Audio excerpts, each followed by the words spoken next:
And Andy, really excited to have you here today.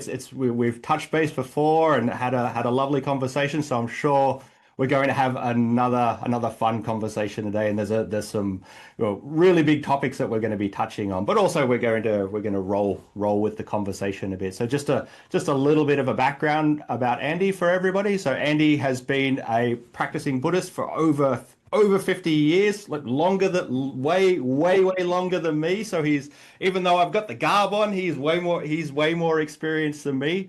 And he's We, practicing we both amazing. have the haircut, We Kevin. both have the haircut, so we've both got the look. So I think this is standard long-term Buddhist look. So yeah. So yeah, nice. And so yeah, he's been mainly practicing in the Tibetan tradition of Buddhism, and he's the author of many books, and most notably Into the Mirror, a Buddhist journey through the mind, matter, and the nature of reality.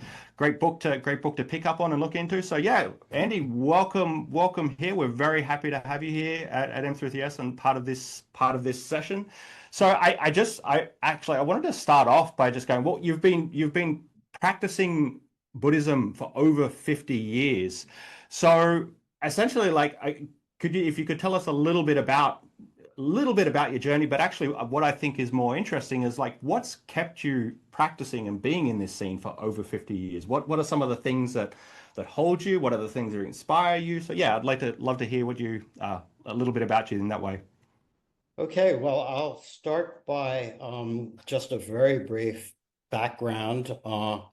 I was interested in Zen Buddhism from a pretty early age, around 17, when I first was given a copy of Zen and the Art of Archery. And then I watched too many samurai movies when I was in college, and something about that really got to me. I discovered Zen Mind, Beginner's Mind, the famous book by Shunryo Suzuki Roshi in 1971, and decided to go to San Francisco to study with him. I got there a little late. He was already very ill, so I never heard him teach. But I did meet my Tibetan Buddhist teacher, Chogyam Trungpa Rinpoche, in San Francisco, and eventually moved to his central place of community in Colorado, and became a student of his and continued with him until for the rest of his life, and have continued studying with other Buddhist Tibetan masters since then. So I guess what has kept me going is that I guess for a long time it was a sense of ambition and duty and hope. But somewhere in the course of time, something shifted where I started to just really appreciate the quality of meditating and working with my mind and studying. I began to study with a Tibetan Kempo professor um, in 1993, and he brought the whole intellectual side of Tibetan Buddhism into the picture, which completely revitalized my interest and enthusiasm, so that rather than, being driven by some ambition or hope or whatever, it really became more of a journey of exploration and investigation and discovery. So that was a pretty nice turn of events, and since then I've been continuing and enjoying my journey. It's been through thick and thin. The times when life has been extremely challenging, the loss of loved ones and so on, and other times when it's been really delightful and um, exciting, and all of those have been enriched and deepened by the practice of meditation, the study of this tradition, and that's lovely. Yeah. And it's so nice that you've been able to keep that up over so many years by in some way, marrying the practice, because this is what a lot of contemplative practice is about. Obviously the practice, but then also bringing in more the kind of intellectual side of it, and the kind of theoretical side of it.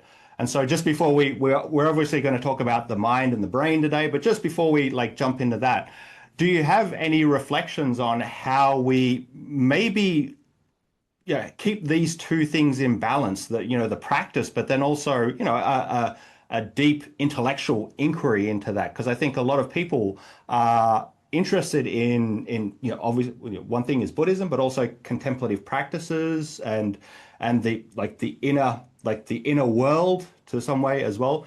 So how do we actually marry or keep in balance those two things, the intellectual and the theoretical side of things, but then also the practice? What's some reflections you might have on that? Yeah, I think balance is the key word here. I think, a lot of us who've gone through the modern educational systems come to Buddhism with a slightly anti-intellectual attitude, that we want to practice meditation and we feel like the intellect is the enemy that we want to pacify or get rid of even.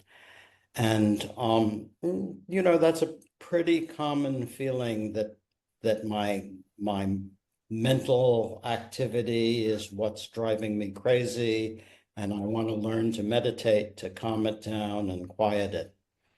But I think what I've learned along the way is that you'll never quiet the intellect, you'll never quiet the mind, but you can learn to recognize its activity as something that doesn't need to disturb you.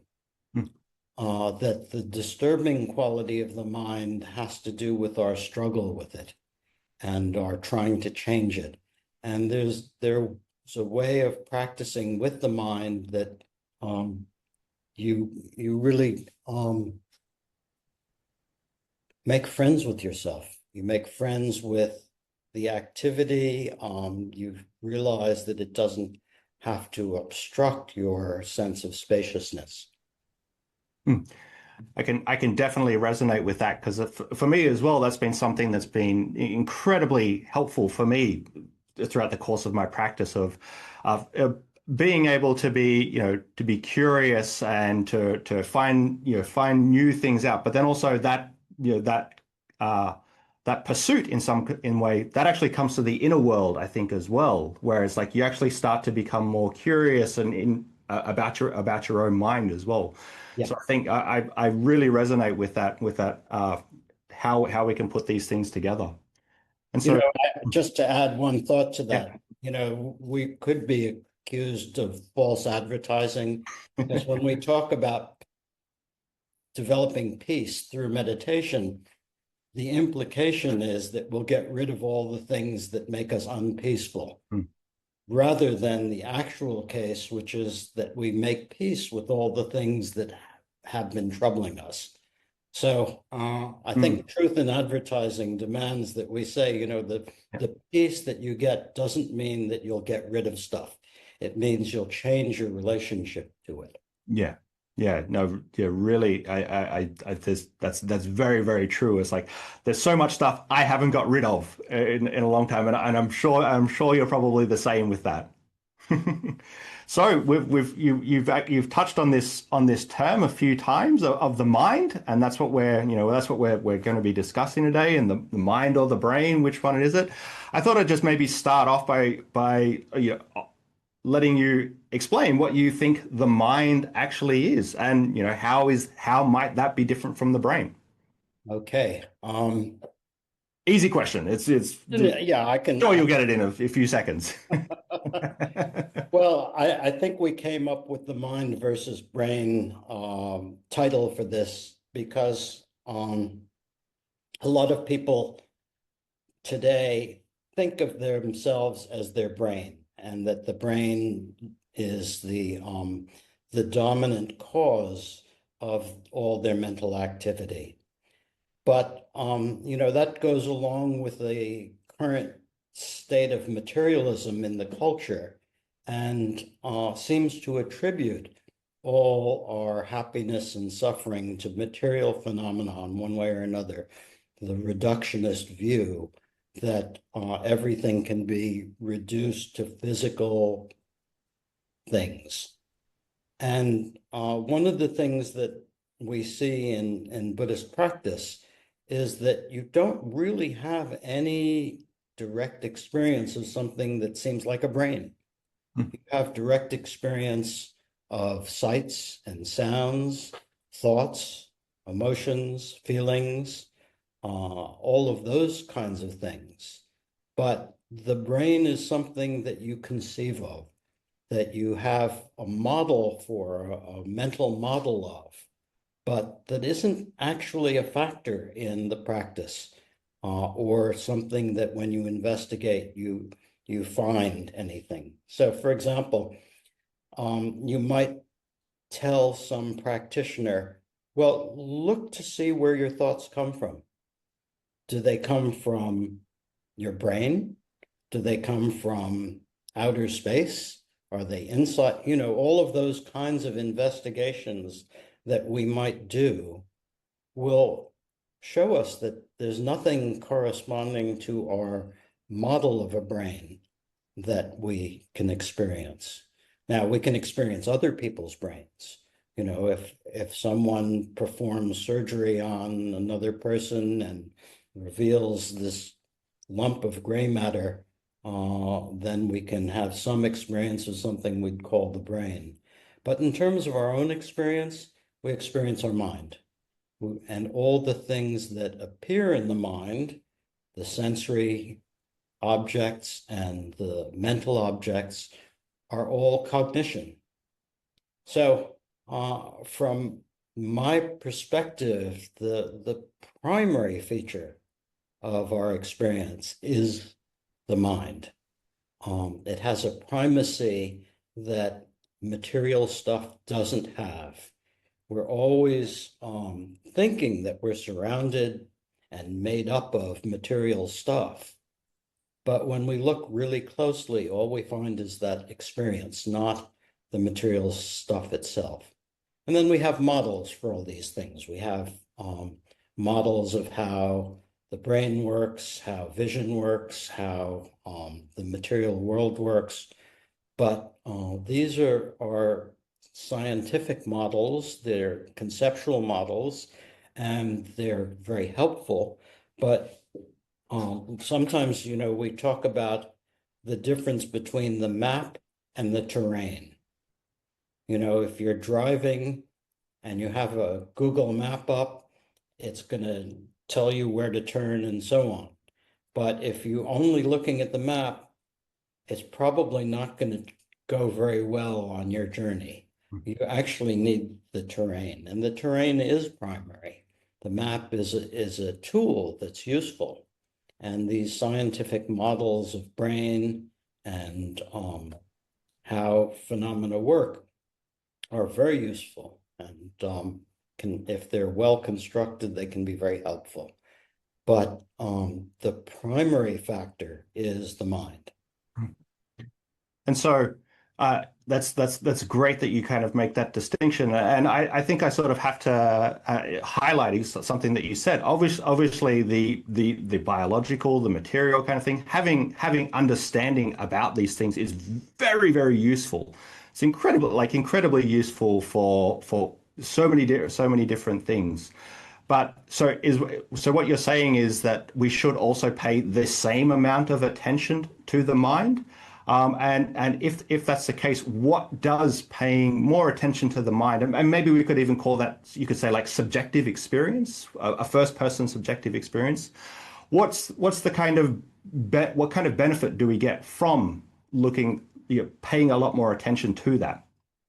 Well, the core of Buddhism is understanding the causes of suffering and the causes of freedom. That's really what we're concerned about. We're not concerned about metaphysics or trying to, understand the nature of reality per se. But it's very clear that the reason that Buddhism is interesting and important is because it's studying suffering in the very broadest sense, not just like a crisis, but suffering on a subtle level, on a gross level.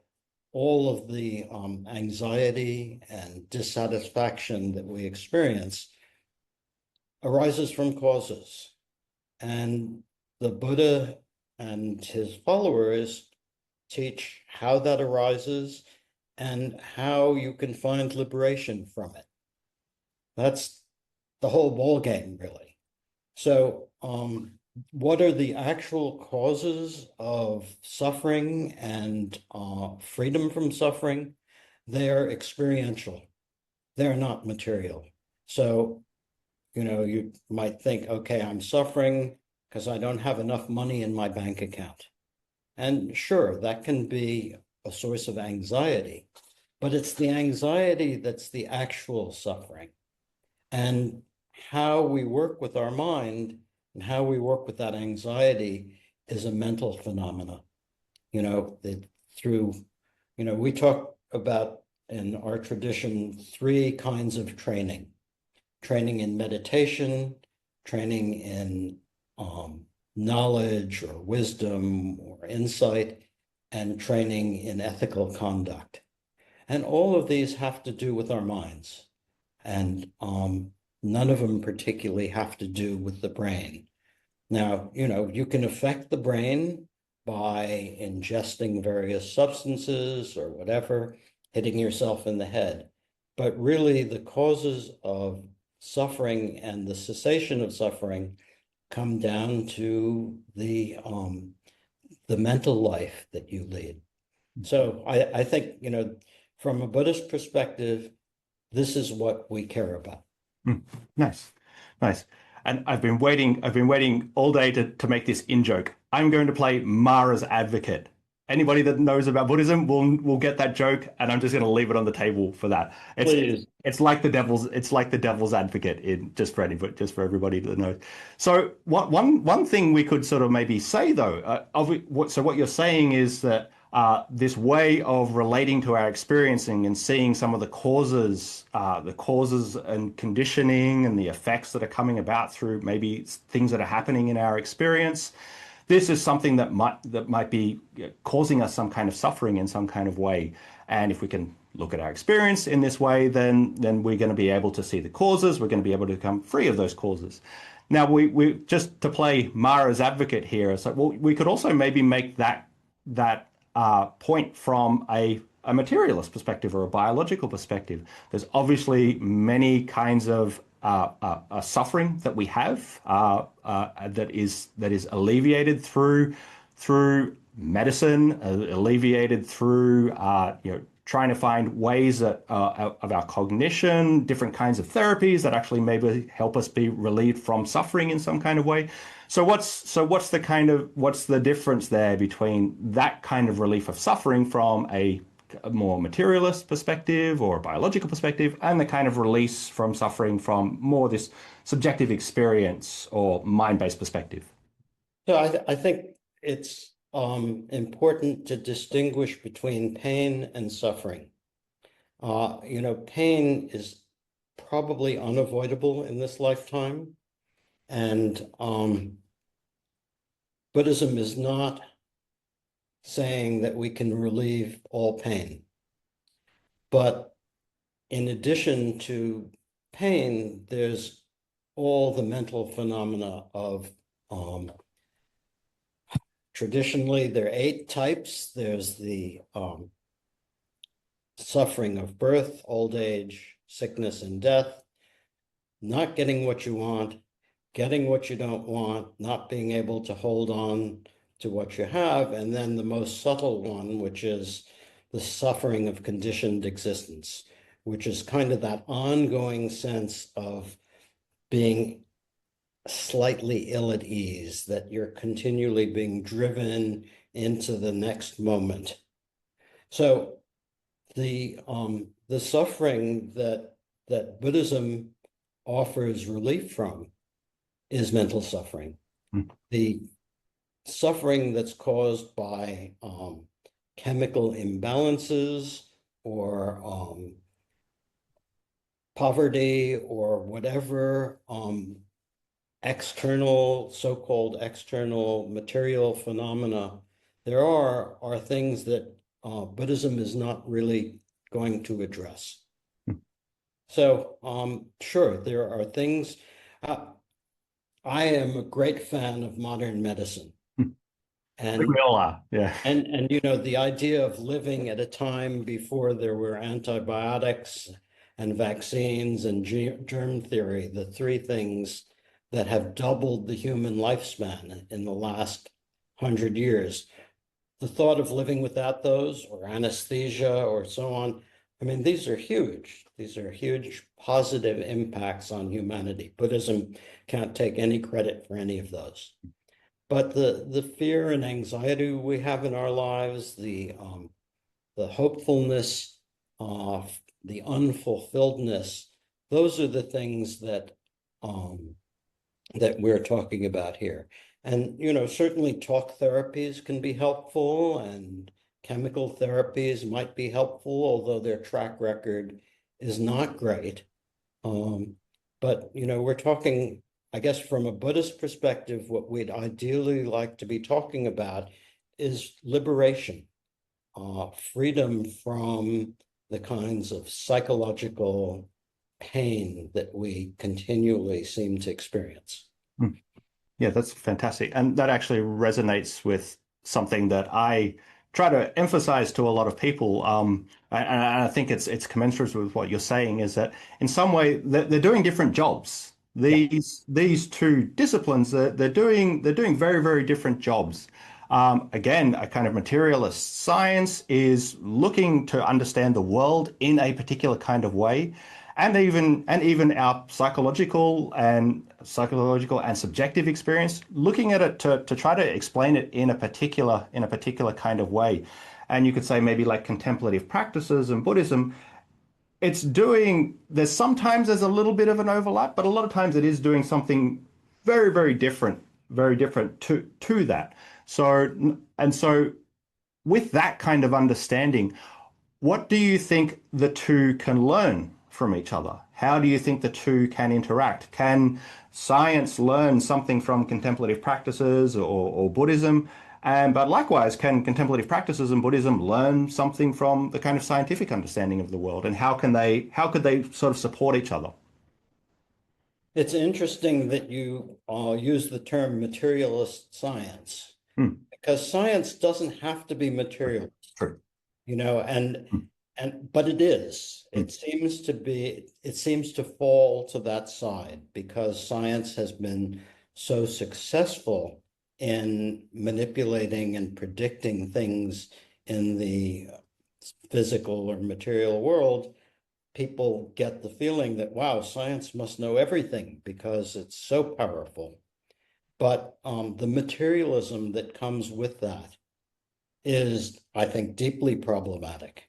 And, you know, it's short-sighted because if you only think that material things are causes, then you only think of material solutions to problems.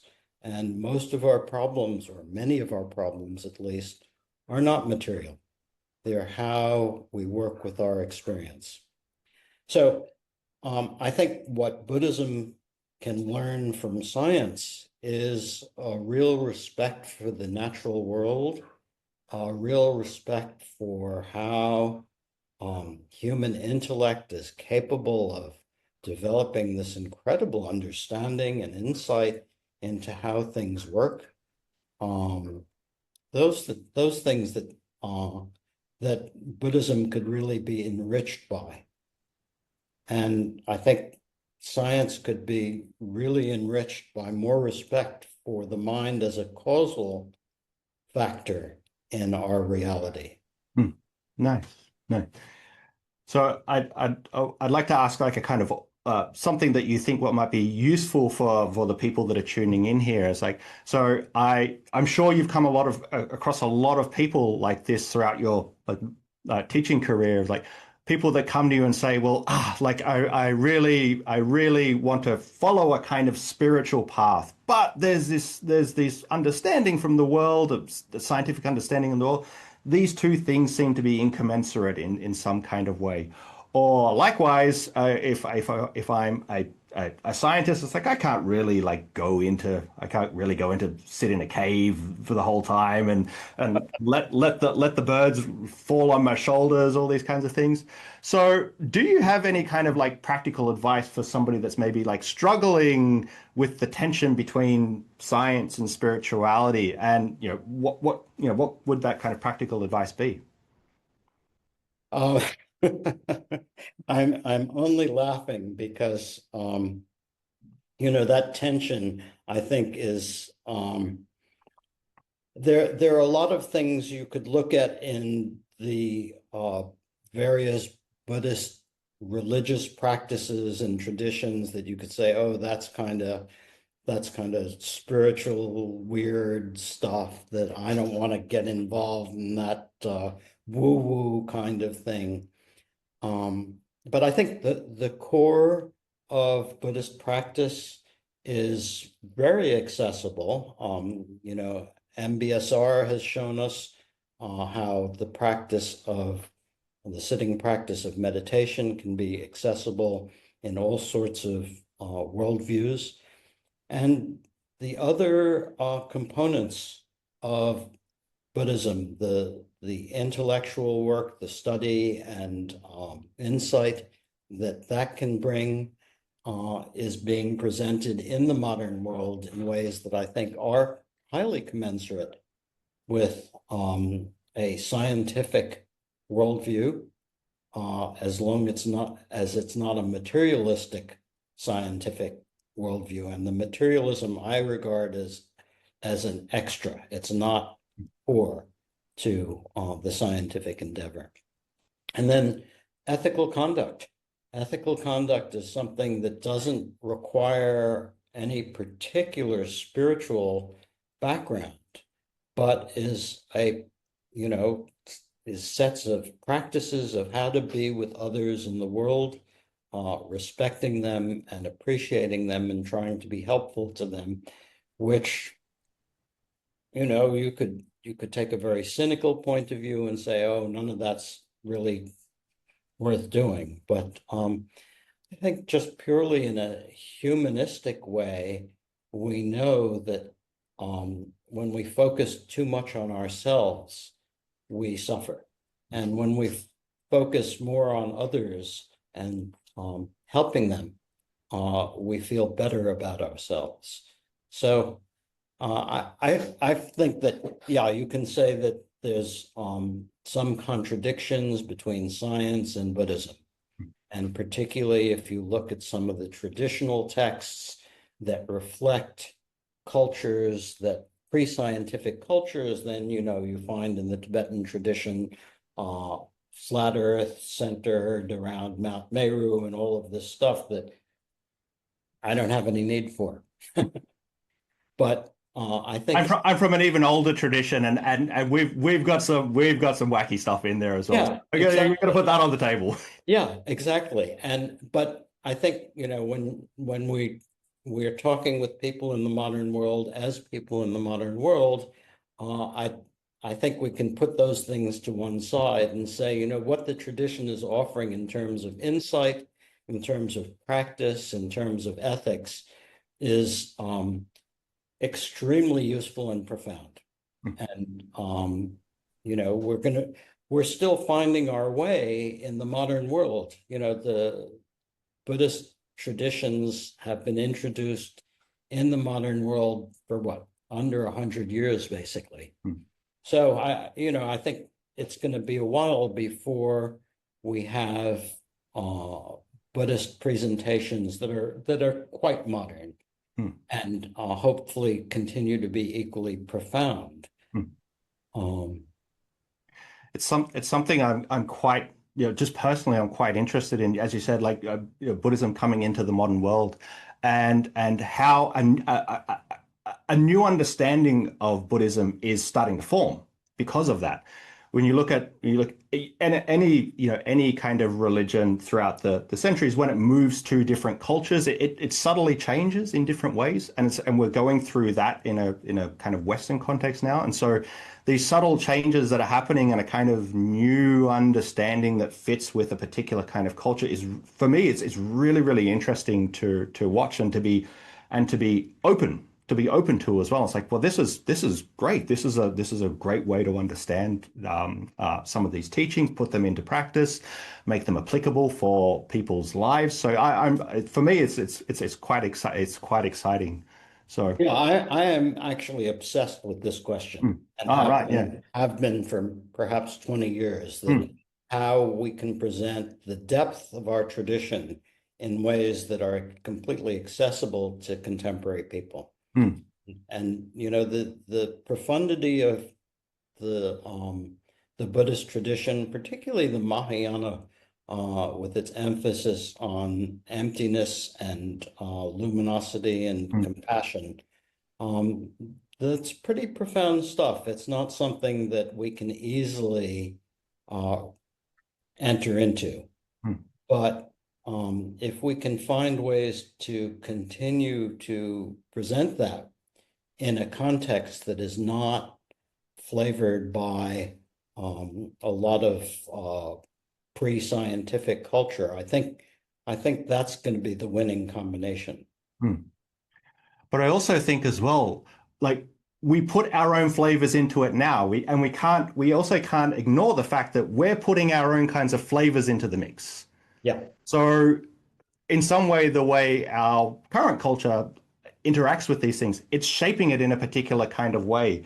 And obviously we're leaving maybe some things behind and we're picking up certain things, but also we're picking it up in a way where we also bring our own understanding, baggage to these things, and it shapes it in a particular kind of way. So I just find that really, for myself, I find that really interesting because there's obviously a movement in a lot of and not just Buddhism, but like modern spirituality of okay, well, this practice comes from somewhere else. I'm gonna get rid of some of the things that aren't so useful, but I'm gonna take the things that are useful for me. And so I'm really doing the core of this thing. Yeah. But in some way, the individual themselves are filtering it in some way and bringing a lot of their own understanding to what it is. So like has happened in the past is happening now. Came into different cultures, different people's understanding, and yeah. So I just find it really, really interesting myself. Well, I agree, and I think, culture. I'm just beginning to really appreciate how deeply rooted our culture is with Mm, us. mm, Uh, on the other hand, I think that there are the transcendent experiences of Buddhism are beyond culture. mm, And so, when you have insight into the nature of mind, for example, it, you can't really place it anywhere. mm, It's not, it's, it's, um, it's more profound than our theories about it. And mm, it's self, I think it's self validating. mm. So just quickly before we jump into a question, what is that then? What is that thing that is beyond both these things? How would you describe that kind of profound transformative insight? What would you describe that as? Well, I think in my tradition, we talk about revealing your true nature, that the wisdom that we've been born with is covered over by negative emotions and primitive concepts about reality. And as you remove some of these layers of emotionality and conceptuality, you start to reveal this open spaciousness and wisdom and compassion. So, we talk about Buddha nature sometimes, and sometimes it sounds like you've got this little thing inside of you. But when we Like a little talk plant or something. that's right, and we're going to grow it. But it's not something that needs growing, it's something that needs revealing. Hmm. And it's the wisdom that you already have, but is generally covered over. Hmm. Hmm. That's lovely, lovely. With that, we might open the floor to some questions now, Jess. So we can. Let me jump back in. I got carried away listening to this. There's never enough time for these. We can there's other topics I wanted to talk to Andy about, but we can rail into them, but yeah, it takes the rest of the day. We've got a few questions here. So one from Francis is, if the mind and brain are not the same, and if the mind isn't simply produced by the brain, do you think the mind could exist independently of the brain? And how might experiences with psychedelics inform or challenge that idea? I'll give that one to Andy. Yeah, there's been a lot of discussion over the last 25 years about whether the mind is produced by the brain. And one of my intellectual heroes is David Chalmers, an Australian philosopher who coined the term the hard problem of consciousness, which is the problem of explaining how material substance could give rise to mental experience. I would say from my perspective that there's no one has come up with a satisfactory explanation of the mind arising from the brain. And in fact, since the brain is a function of our experience, when we talk about the brain, we're talking about something that is experiential or experienced, either through conceptual models, through various types of machines that say, oh, yes, we're looking at blood flow in the brain and so on. We have a model that's the brain. We don't have an objective thing that is generating mind. So, but we do have direct experience of mind. Now, I've forgotten what the question was. Do you think the mind could exist independently of the brain? Well, and how might the experience of psychedelics inform or challenge? Oh, okay, yeah. You'd have to be able to find a mind independently of a brain to satisfy that question, and I wouldn't know where to begin. I haven't done psychedelics for an awfully long time, actually, since I became a Buddhist. So I don't have much to say about that. I've read, some of the thinking about that contemporary people are into.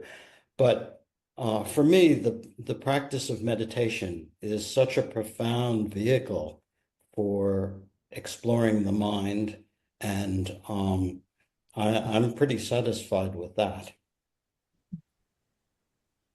Great. We will grab Jan's asking, what would you say about the subjective experience of being out of your body? Would it be a brain-generated hallucination?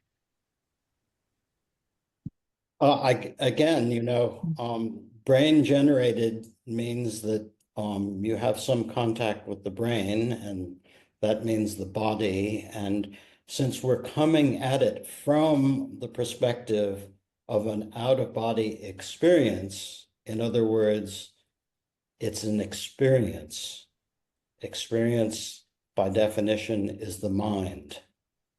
So the mind is thinking about or experiencing something it thinks of as the body or the brain. But what is primary in that situation is the mind. And then, whatever narrative you want to construct around that, to say, oh, yes, my mind and body separated or they didn't. Well, that's a narrative. But the fundamental point, I think, of those types of experiences is that it is experience, that you're experiencing your own mind in a particular way. And I yes, think, yeah. sorry, just to add on to that, people who have these kind of unusual experiences, they can lead to kind of a fixation and attachment to, oh, I had this incredible experience. It means this, that, and the other, and so on and so forth. And kind of forget the core of the whole thing is that you have a mind, it's interesting, it appears in many different ways, and don't get attached to stuff, because if you get attached to, oh, I had this amazing experience that makes me a special person, you're just creating more suffering. I've definitely done that. I've attached to a lot of experiences, and then after a while, it's like, oh well, okay, yeah, I've got a lot more to do. Joke's on me. I understand everything, and then Tuesday rolls around, and oh no, I don't get it anymore. Yeah, yeah, yeah. There was a lovely book with the title "After the Ecstasy, the Laundry." Yes, that's great. One for both of you, or either of you. What does contemplative practice reveal about the nature of the mind that, in your view, science might overlook? Kevin, this one's yours. It's mine, but you've also just wrote an article in Tricycle and in Lion's Roar about this, that what does maybe science overlook in this way. I'd be happy to speak on it, but I know that you've actually like just recently wrote something on this, so I'm going to handball it back to you. Okay. I think the thing that I find most interesting is that science can overlook the causative power of mental events. And here's a simple example. You look at your phone, you look at an app that tells you what's in your bank account, and suddenly you go, oh my God, I'm overdrawn. My account is overdrawn. Or, oh my God, I've got more money than I expected. So from a materialist point of view, you'd have to say, okay, the cause of your having that experience is the electrical activity in a bunch of circuits on this machine that emits light, and it's received by your eyes and processed through various systems in your brain and so on and so forth. So that would be a materialist explanation. But a mental explanation is you saw something and it affected you. You had an experience based on something you saw. So the cause was the particular numbers that were on your screen that that changed how you felt and how you understood reality. So we can take the same event and have very different causal narratives. The scientific or the materialist narrative is going to be one thing. The Buddhist narrative will be another thing. And what's going to be really helpful? Well, if you're going to design apps or phones or material things, then the scientific narratives are very helpful. But if you're talking about well-being and how you experience yourself, then I would say the Buddhist narratives are more important. So when science ignores this whole realm of subjectivity and says, oh, it's all in your brain, it's all in your mind, and disregards it, it's closing itself off from the most important domain of human experience. I'll add it now that I've given you the floor. I will add another point to that as well of what's maybe Please. overlooked. And so I think, Andy, we brought it up before about the kinds of transcendental experiences that one can have that do reduce a lot of our suffering. And so maybe science has overlooked some of these things for a while. But what I'd like to say is that actually I think there's a lot of really good science that's happening in these areas now as well, that looking into these much deeper experiences in meditation, looking into the possibility that there can be a huge reduction of suffering through these contemplative practices. So there's some really nice work by a lot of like great scholars at the moment that are looking actually into this question of these deep awakening, transcendent experiences as well. So I think maybe science has historically overlooked some of these things, but it's catching up. It's catching up, and there's some really nice work being done. That's a great point, Kevin. Thank you. Last question, and we've got a few people here asking about recommendations for looking more into Buddhism, so for beginners. I have put a link in the chat to Andy's books and writings. Are there any others you would want to recommend people to look into? Well, there's a very recent book about science and materialism that I'd like to recommend to people because it crystallized a lot of the arguments that I have felt are really important. It's called The Blind Spot: Why Science Cannot Ignore Human Experience. And you only need to read the introduction in the first chapter, and you can read them online for free if you go to Amazon and look at the preview. But it's a really good book. A lot of the science in it is over my head, but the introduction and the first chapter really articulate investigation of how the mind and human experience is primary and important and essential, and that the materialism that has come along with science overlooks that. I'll just add a quick one on just in terms of Buddhism, and it has the, and I'm not supporting the title, but this is just the title of the book. It's a book by Robert Wright called Why Buddhism is True. And he's not arguing that Buddhism is true, but he's arguing it from aligning it with an evolutionary perspective, and it lays out some of the Buddhist jargon and terms and aims for it, but it does it does it in this way where he's like talking about it in evolutionary terms. So Why Buddhism is True by Robert Wright is quite a good one, though, if somebody's interested in kind of both these worlds, Buddhism and science. I'd also like to plug any of the books by my teacher, Chogyam Trungpa. There have been a couple of recent ones that have come out about mindfulness and karma and things like that have been really well done and very interesting.